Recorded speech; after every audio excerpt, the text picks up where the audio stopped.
It's not about what you know. It's about who you know. Have you ever heard that one before?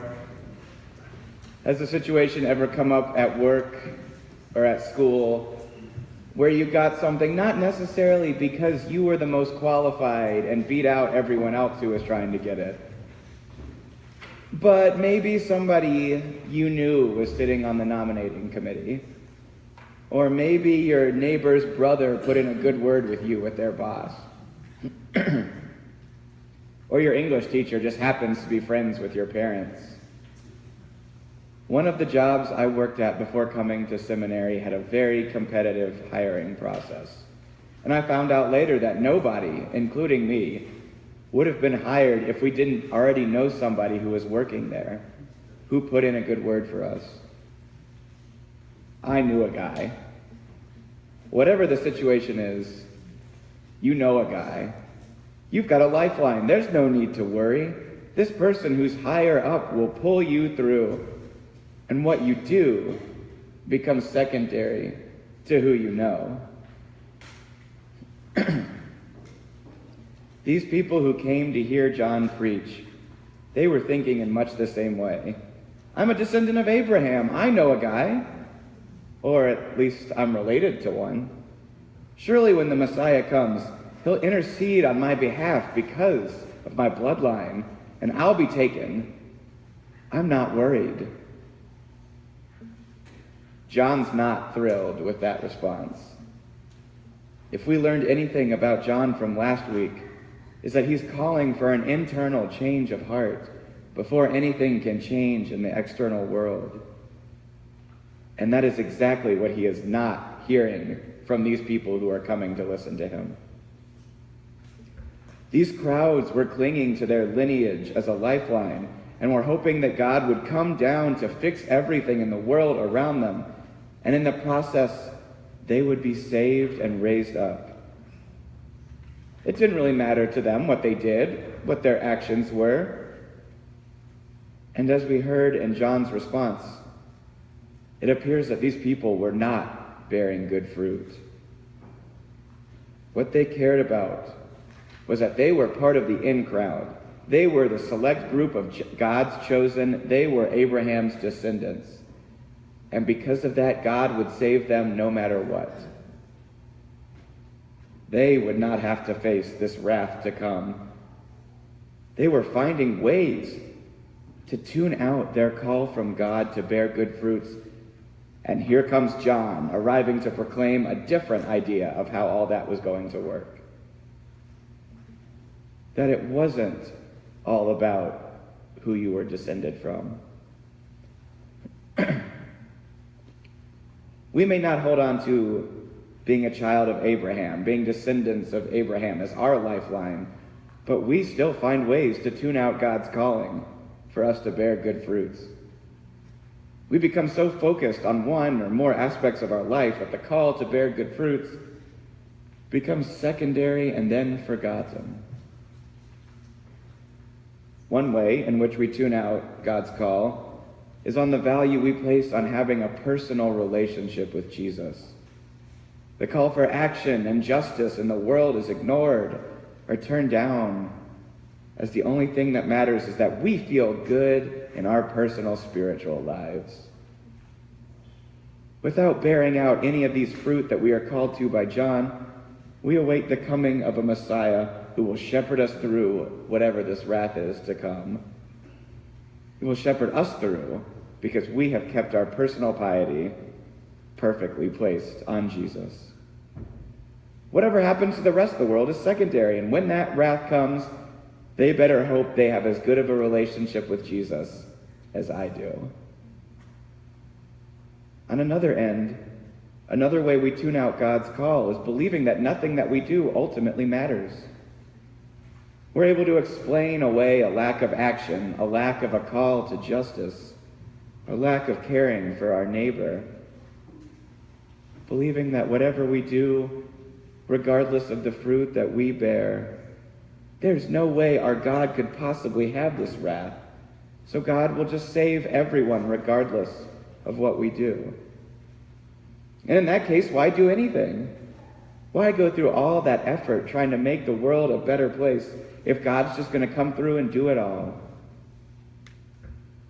It's so much simpler for us to just tune out that call to bear good fruits, and so much simpler to just trust that God will ultimately restore everything in the end. These are just some of the ways that we justify our complacency. And time after time, we find other excuses to tune out God's command for us to bear good fruit. Time and time again, I find excuses to tune out that command. There are other things I need to give a higher priority to. That's too inconvenient for me. My actions there won't really have any effect. I haven't spent enough time with my wife this week. Surely there are other pastors who can do that. They don't need me to show up. There's always an excuse. Is that familiar? We can't take away that part of us that rationalizes away God's call for us. We can't do that by ourselves. But John tells us that that part will be taken away, not by ourselves, not from John the Baptist, but by the one who is coming after. Our inability to bear good fruits will be burned out of us by fire and by the Holy Spirit. Those excuses, that unwillingness, that tuning out of God's call for us. John promises we'll be baptized with fire and the Holy Spirit, and all of those things that he calls chaff will be burned right out of us. And all that will be left after we've gone through God's refining fire is the wheat. All that will be left when we go through God's cleansing fire is an ability to produce good fruits. We already have that in us.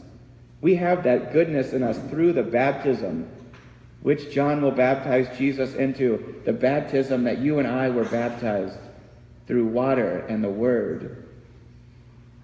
Even though that's in us, it's mixed with chaff, and we need God to burn that out of us and leave us only with the wheat. Leave us with only the ability to produce good fruit. And John promises us God will do that. So how do we respond to that knowledge? We respond in the same way that the crowds did when they were confronted by John the Baptist. We respond in the only way we can. What then should we do? Not what can we do to try and produce good fruit, to bear it on our own merits. But what should we do as a direct result of the mercy of God? As a result of the knowledge that God will cleanse us, God will burn the chaff out of us and take away that which hinders us from bearing good fruit. Because it's not that we know a guy. It's that our God knows us. And our God knows that we can't do it on our own. I said it earlier, but I'll say it again for emphasis. Bearing good fruits is hard work. What John asked from each of these groups when they asked him, "What should I do?" was not easy. He was asking them to be more honest and generous. He was asking the soldiers and the tax collectors to give back everything that they had taken dishonestly, to make amends for all that they had previously done wrong. They can't do that on their own. And if you or I tried to do that on our own, we could not. All is only made right through the purifying fires of the one who is coming, the one who is arriving as a child at the end of this season of Advent. And as thanks to God for that baptismal promise of the future, we turn to God and ask, what then? What on earth should I do? There are again stars on the inside of your pews, so please go ahead and take those out now.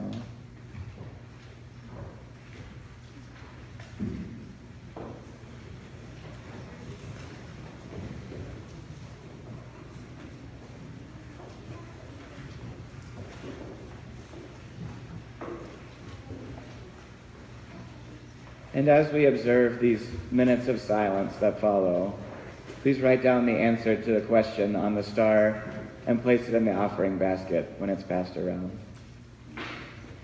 And the question is this: if you were to ask God, what then should I do? How would God ask you to bear good fruits? How would God draw those good fruits out of you? What are the good fruits that God can draw out of you?